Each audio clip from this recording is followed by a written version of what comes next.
Good morning, hello.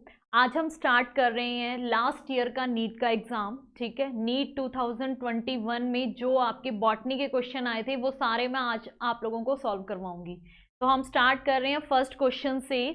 पहला question देखो क्या आया हुआ है, in spite of inter specific competition. पहले तो देखो हमें ये पता होना चाहिए इंटर स्पेसिफिक कंपटीशन होता क्या है।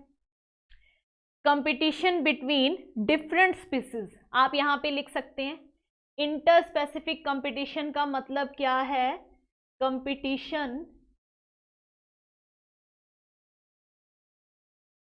Between different species.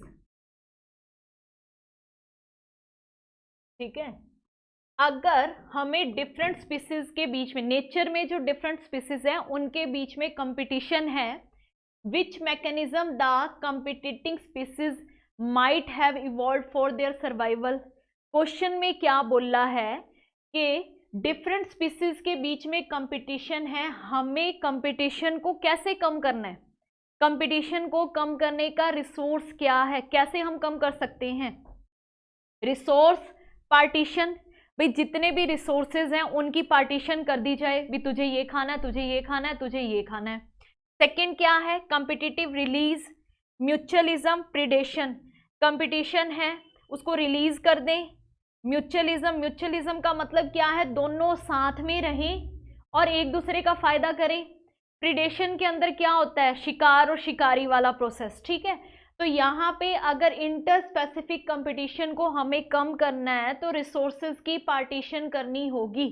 तो इसका आंसर क्या है, फर्स्ट आंसर यही है बेटा कि रिसोर्सेज हैं उनको पार्टीशन कर दो, भी तू ये खा ले, तू ये खा ले, तू ये खा ले। ठीक है, जैसे डार्विन की फिंचेस थी ना, डार्विन की फिंचेस है वो कैसे सरवाइव की थी, भी सबकी क्या है, चोंच की शेप अलग अलग थी, सबने अपना अपना खाना अलग अलग कर लिया और उनका कंपटीशन है वो खत्म हो गया। ठीक है, तो यहाँ पे आपका आंसर क्या आएगा, रिसोर्सेज पार्टीशन।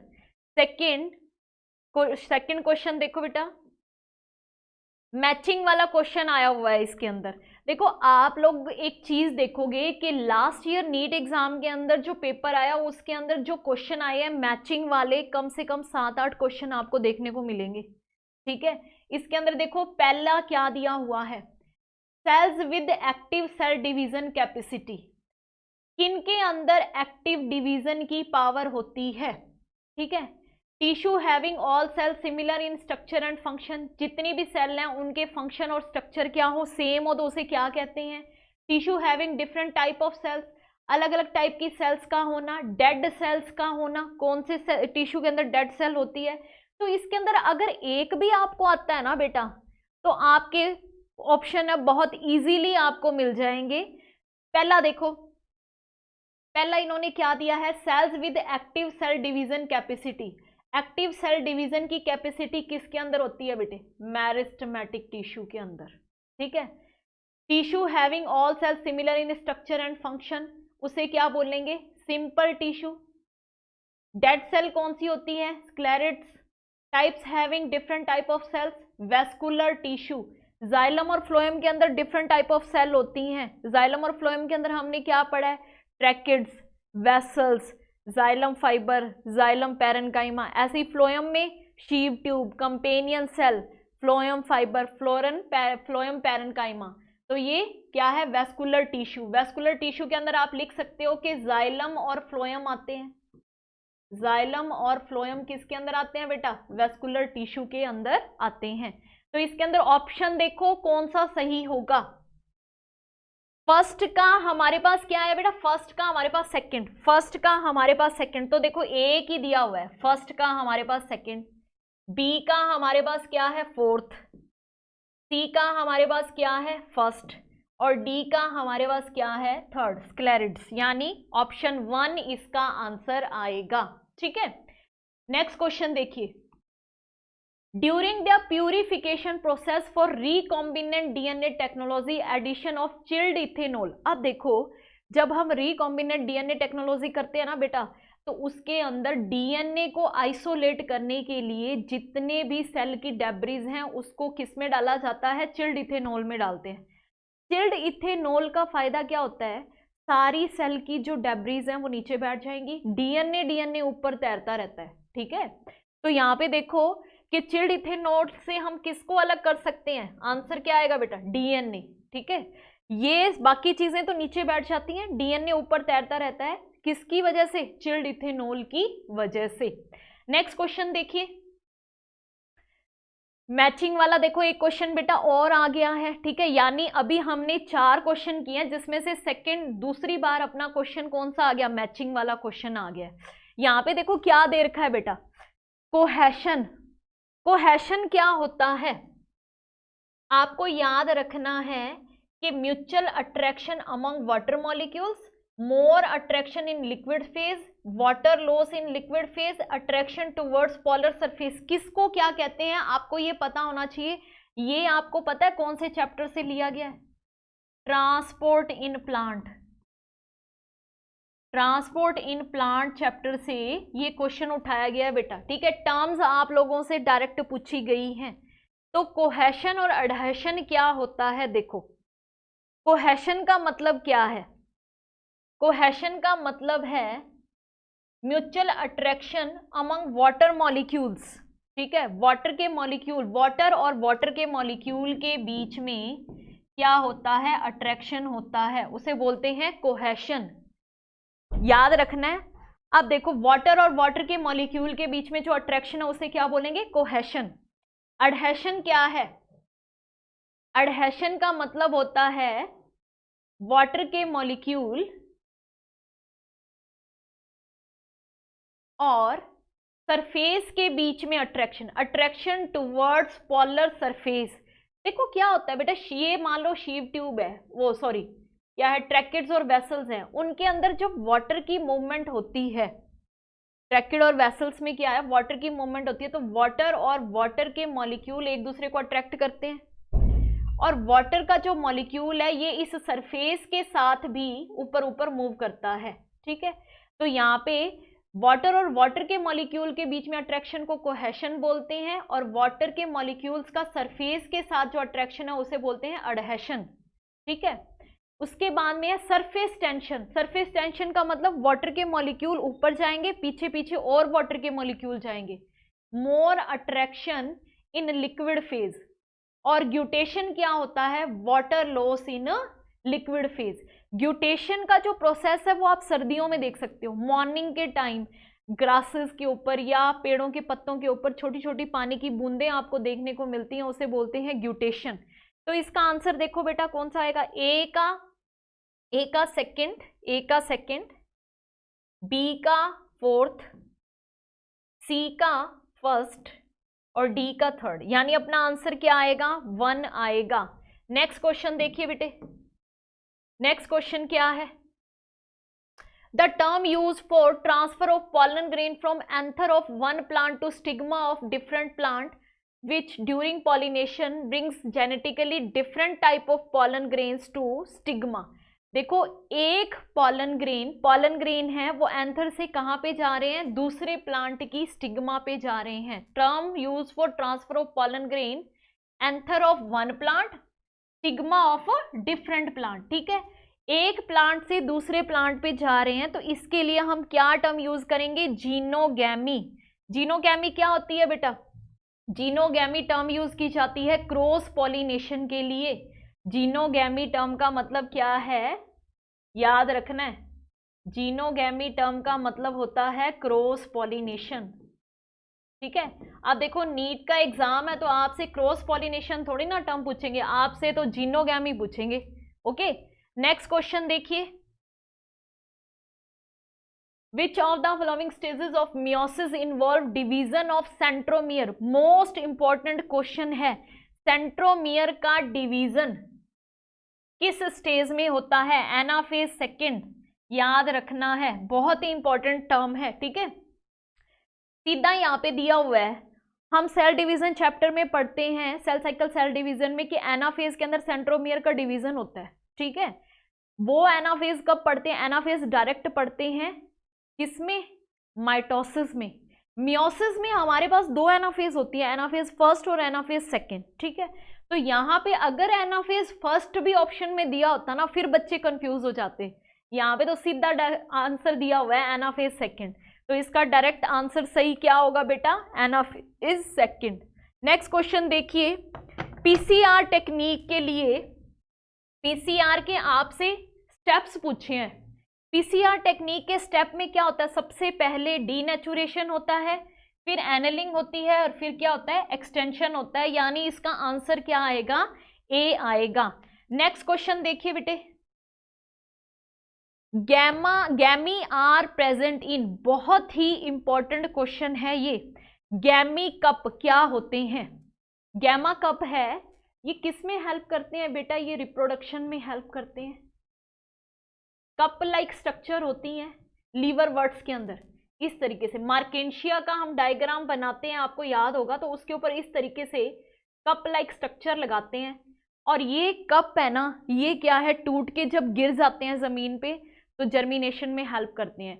इनकी शेप लीवर मार्केंशिया है, ये मार्केंशिया, मार्केंशिया को क्या बोलते हैं, लीवर जैसी शेप होने की वजह से लीवर वॉट्स, तो इसका आंसर क्या आएगा, फोर्थ आएगा, लीवर वॉट। नेक्स्ट क्वेश्चन देखिए बेटा, production of gamete by the parent formation of zygote, बहुत ही इंपॉर्टेंट क्वेश्चन है। जेनेटिक्स में हम जितनी भी कैलकुलेशंस करते हैं, principle of inheritance and variation के अंदर, आप लोगों ने देखा होगा अपा वो कैलकुलेशंस कैसे करते हैं बेटा, इस तरीके से टेबल बनाया जाता है, इस टेबल के अंदर हम कैलकुलेशंस करते हैं। इस टेबल का नाम पूछा है, क्या होएगा, पुन्नेट स्क्वायर। पुन्नेट साइंटिस्ट ने दिया था, इसलिए इसे क्या बोलते हैं, पुन्नेट स्क्वायर भी बोलते हैं, बहुत ही इजी। नेक्स्ट क्वेश्चन देखिए, the factor that lead to founder effect, देखो फाउंडर इफेक्ट किस में आता है, जेनेटिक ड्रिफ्ट में आता है।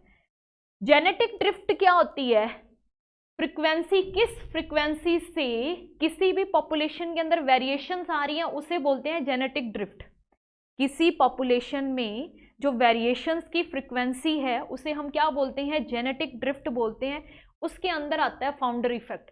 ठीक है, ये हम किस में पढ़ते हैं बेटा, इवोल्यूशन चैप्टर के अंदर हम इसको करते हैं। नेक्स्ट क्वेश्चन देखिए, जेनरा लाइक स्लेजिनेला एंड साल्विया, स्लेजिनेला और साल्विया के अंदर इन्होंने बोला है कि किस टाइप के स्पोर्स होते हैं, होमोस्पोरस मतलब एक जैसे स्पोर होते हैं, कि हेट्रोस्पोरस। तो यहाँ पे देखो होमोसोरस ले रखा है, सोरस क्या होता है, स्पोर होते हैं, क्या होते हैं, स्पोर। ठीक है, तो यहाँ पे भी ये सोरस क्या हुआ, स्पोर टर्म होती है। हेट्रोस्पोरस, हेट्रोस्पोरस का मतलब क्या है कि इनके अंदर टू टाइप के स्पोर्स बनते हैं, कौन कौन से, माइक्रोस्पोर और मेगास्पोर, यानी मेल और फीमेल अलग अलग टाइप के स्पोर बनते हैं, माइक्रोस्पोर और मेगास्पोर।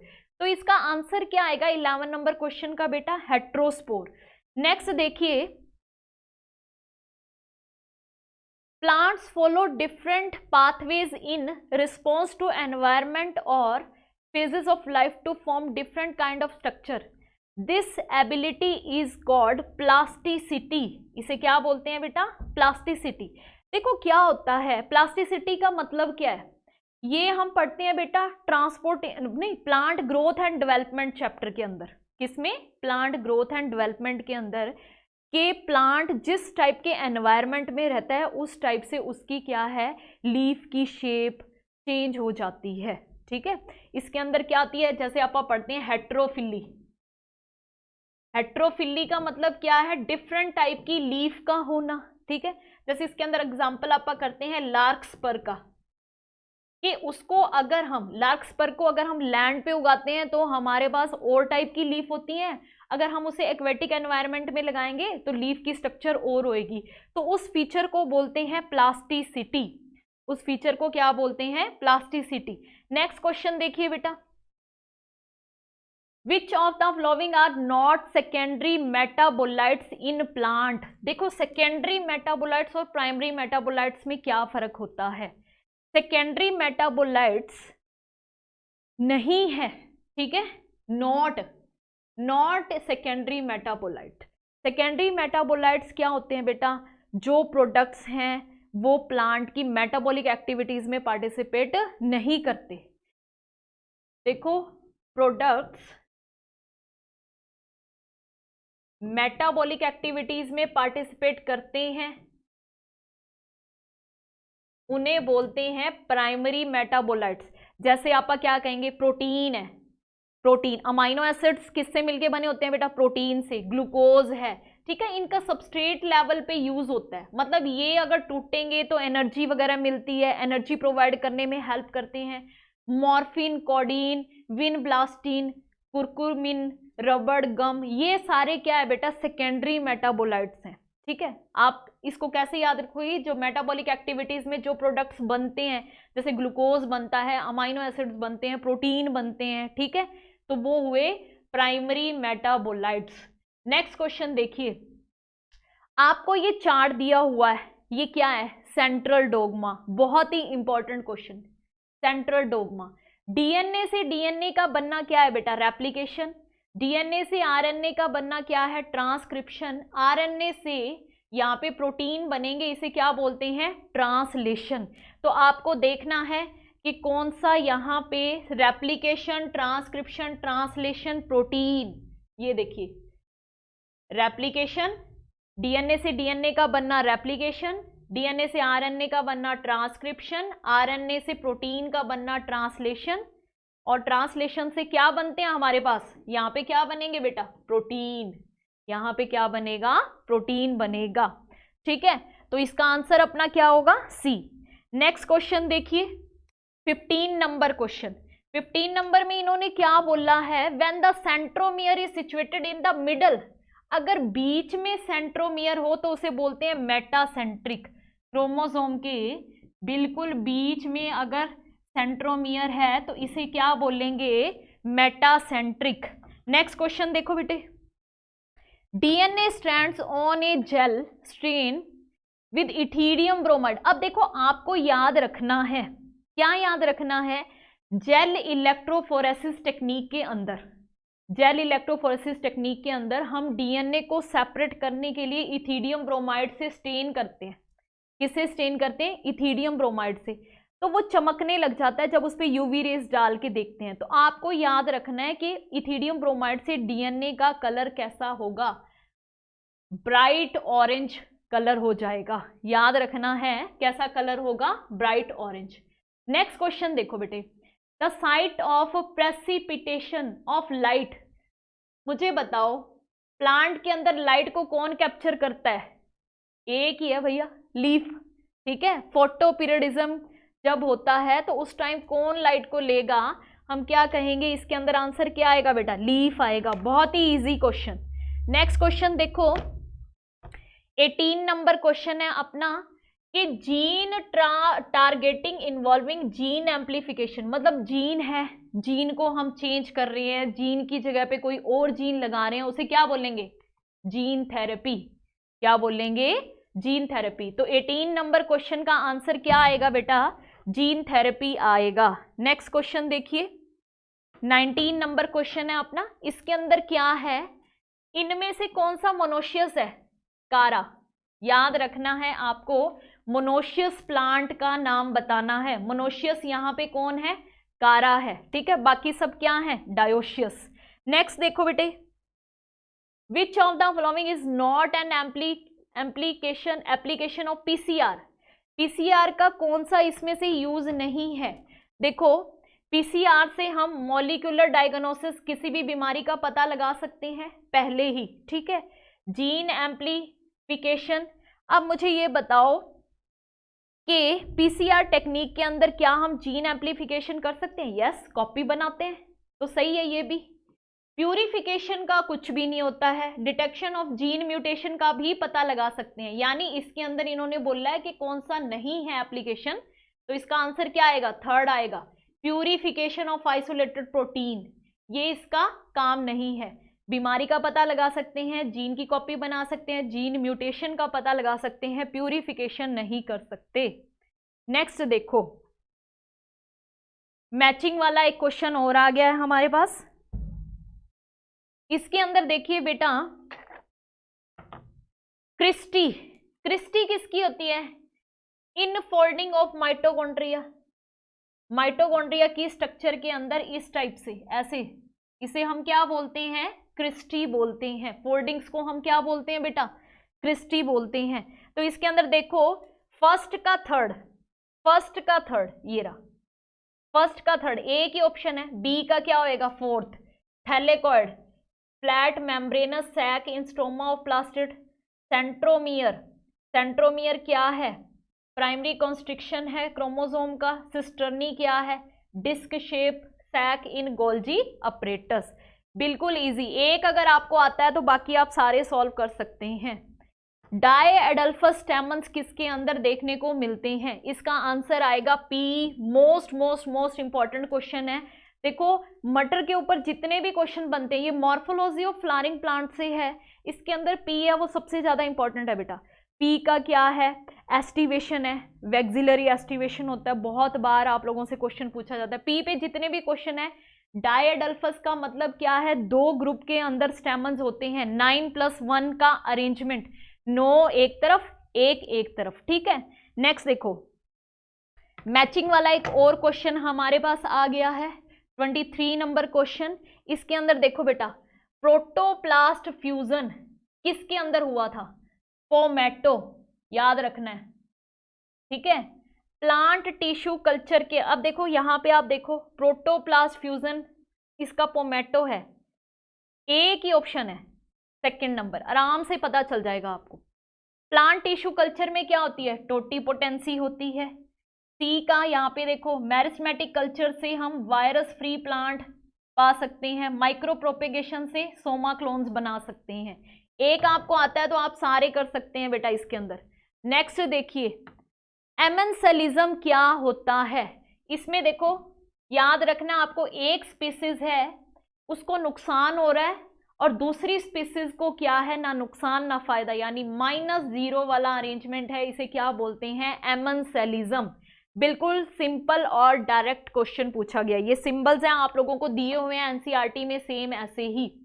25 नंबर क्वेश्चन देखिए बेटा, इसके अंदर इन्होंने क्या बताया, इनकरेक्ट स्टेटमेंट बताई है। क्या बतानी है हमें, इनकरेक्ट स्टेटमेंट बतानी है। क्या बताया है, पहला देखो मैच्योर शीव ट्यूब एलिमेंट्स के अंदर न्यूक्लियस होता है, ये तो गलत है भाई, शीव ट्यूब में तो न्यूक्लियस होता ही नहीं है। न्यूक्लियस किसके अंदर होता है, न्यूक्लियस होता है कंपेनियन सेल्स के अंदर, ठीक है। नेक्स्ट देखो micro bodies are present in plant and animal cell, ये सही है। Perinuclear space form a barrier between the materials present inside the nucleus and ये भी सही है। Nuclear pores act as a passage for protein and RNA molecules, ये भी सही है। यानी इसका 25 नंबर क्वेश्चन का आंसर क्या आएगा बेटा, ए आएगा। नेक्स्ट क्वेश्चन देखिए, a typical angiosperm embryo sac के अंदर क्या होता है, 8 न्यूक्लिएटेड 7 सेल्ड, इस तरीके से हम बनाते हैं, ठीक है। देखो 1 2 3 4 5 6 7 8 न्यूक्लियस और 7 क्या है, सेल्ड स्ट्रक्चर होती है, तो इसका आंसर क्या आएगा 1। नेक्स्ट देखिए, which of the following alga contain mannitol as reserve food material, ये प्लांट किंगडम का आपका क्वेश्चन है, आपको याद रखना है। मैनिटोल किसके अंदर रिजर्व फूड होता है, एक्टोकार्पस के अंदर होता है, ठीक है।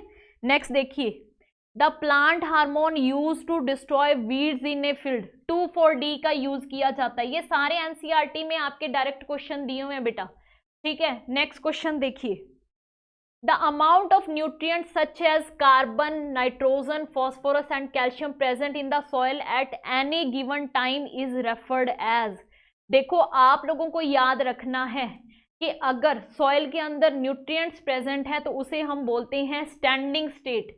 एक टाइम के अंदर सॉइल के अंदर कितने न्यूट्रिएंट्स प्रेजेंट हैं उसे हम क्या बोलते हैं, स्टैंडिंग स्टेट बोलते हैं, ठीक है। नेक्स्ट देखिए, mutation in plant cell can be induced by, ये बहुत ही इंपॉर्टेंट क्वेश्चन है कि प्लांट सेल के अंदर हम म्यूटेशन को इंड्यूस करना चाहते हैं तो किसकी हेल्प से इंड्यूस कर सकते हैं, गामा रेज की हेल्प से इंड्यूस कर सकते हैं, ठीक है। नेक्स्ट क्वेश्चन देखिए, which of the following statement is not correct, इसके अंदर देखो कौन सी सही नहीं है। Pyramid of biomass in sea is generally, pyramid of biomass in sea is generally inverted, ये सही है, ठीक है। Pyramid of biomass in sea is generally, देखो अब यहाँ पे एक ही स्टेटमेंट है, इन्वर्टेड और अपराइट का दे रखा है, ठीक है, कि पिरामिड ऑफ बायोमास है वो सी के अंदर इन्वर्टेड होता है और अपराइट भी दे रखा है, तो एक साथ थोड़ी ना हो सकता है। तो 31 के अंदर देखो बायोमास जो सी के अंदर होता है ना वो क्या है, इन्वर्टेड होता है, ये गलत है। Pyramid of energy always upright, ये भी सही है। Pyramid of number is a grassland ecosystem is upright. ये क्वेश्चन इकोसिस्टम चैप्टर से है, बहुत ही इंपॉर्टेंट, बहुत ही इजी क्वेश्चन है। नेक्स्ट देखिए बेटे, इसका आंसर क्या आएगा अपना बी। क्या दिया हुआ है, GPP minus R is equal to NPP. यहां पे इसका मतलब क्या है बेटा, देखो ग्रोस प्राइमरी प्रोडक्टिविटी, जीपीपी का मतलब क्या है, जीपीपी का मतलब है ग्रोस प्राइमरी प्रोडक्टिविटी में से अगर हम रेस्पिरेटरी लॉस को माइनस कर देते हैं तो हमारे पास एनपीपी आ जाता है। तो यहाँ पे इन्होंने आर का मतलब पूछा है, आर का मतलब है रेस्पिरेटरी लॉस, रेस्पिरेशन में जितना लॉस हो जाता है। नेक्स्ट देखिए, विच एल्गी प्रोड्यूस काराजीन, काराजीन कौन प्रोड्यूस करता है, रेड एल्गी। नेक्स्ट, ये तो डायरेक्ट क्वेश्चन है आप लोगों का, ठीक है। नेक्स्ट क्वेश्चन देखिए, the first stable product of CO2 fixation in sorghum is. देखो ये क्वेश्चन आप कैसे कर सकते हो बेटा, सॉर्गम क्या है, एक C4 प्लांट है। अगर आपको ये पता है सॉर्गम एक C4 प्लांट है तो ही आप इसको कर सकते हैं। C4 प्लांट के अंदर फर्स्ट प्रोडक्ट क्या होता है, ऑक्सैलो एसिटिक एसिड होता है। क्या होता है, ऑक्सैलो एसिटिक एसिड। नेक्स्ट देखिए, मैचिंग वाला एक और क्वेश्चन हमारे पास आ गया बेटा। इसमें देखो क्या होएगा, लेंटिसल्स क्या करते हैं, एक्सचेंज ऑफ गैसेस। तो यहाँ पे देखो फर्स्ट का डायरेक्ट पहले से ही अपने को पता चल गया, फर्स्ट के अंदर थर्ड है, लेंटिसल्स है वो गैस एक्सचेंज में हेल्प करते हैं। फिर cork cambium phellogen, secondary cortex को क्या बोलते हैं हम, फेलोडर्म। कॉर्क क्या है, सुबेरीन का डिपोजिशन है। नेक्स्ट देखिए इसके अंदर आंसर क्या आएगा, एक अगर आपको आता है तो ये इजीली हो जाएगा। नेक्स्ट देखिए, which of the following statement is incorrect, इनमें से कौन सी स्टेटमेंट इनकरेक्ट है। आप लोगों ने देखा है बेटा करेक्ट इनकरेक्ट वाले, मैचिंग वाले, इस टाइप के क्वेश्चन आप लोगों से बहुत पूछे जा रहे हैं, ठीक है। तो यहाँ पे देखो कौन सी इनमें से इनकरेक्ट है, क्या बताओगे, during aerobic respiration role of oxygen is limited to the terminal stage. ये सही है, ये सेम ऐसी की ऐसी लाइन आपकी एनसीईआरटी के अंदर दी हुई है। In electron transport chain one molecule of NADH give rise to 2 ATP molecule, no, ये क्या है, गलत है। नेक्स्ट देखो उल्टा दिया हुआ है, 3 और 2 आएगा यहाँ पे, 3 ATP 2 ATP। ATP is synthesised through complex first, 5 ये भी सही है। Oxidation reduction reaction produce proton gradient, ये भी सही है। यानी इसका आंसर 36 का आंसर बी आएगा बेटा, 36 का आंसर अपना क्या होगा, बी। नेक्स्ट देखो मैचिंग करनी है, यहाँ पे आपको फ्लोरल फॉर्मूले दिए हुए हैं, यहाँ पे आपको क्या दिए हुए हैं, फ्लोरल फॉर्मूले दिए हुए हैं। तो यहाँ पे देखो अपने को करेक्ट बताना है, तो यहाँ पे आपका आंसर क्या आएगा बेटा, ये आपका दिया हुआ है फैबिएसी फैमिली का फर्स्ट का थर्ड, तो बस ये रहा, पहले ऑप्शन से ही आपको पता चल जाएगा, बी का फोर्थ।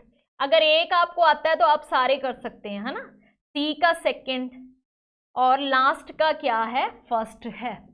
एक आता है, देखो जितने भी मैचिंग्स हैं उनमें अगर एक भी आपको आता है तो आप सारे कर सकते हैं। 38 में देखो बेटा इसके अंदर एस फेज क्या होती है, बहुत बार ये क्वेश्चन आया, initiation of DNA replication S phase के अंदर होता है, फर्स्ट का थर्ड। ये लो एक ऑप्शन आपको आता है तो आप सारे कर सकते हैं, ठीक है, बहुत ही इजीली।